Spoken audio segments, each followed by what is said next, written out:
Caught in a love triangle?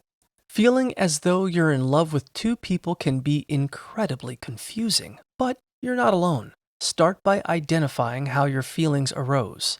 Did you fall for a coworker while putting in extra hours on an urgent project? Or did a longtime flame suddenly walk back into your life? A new connection can bring a wave of new relationship energy that is easily mistaken for long-term love. Next, evaluate the emotional needs each person meets. One might offer a fairy tale romance, while the other is practical and better suited for the reality of a long-term partnership.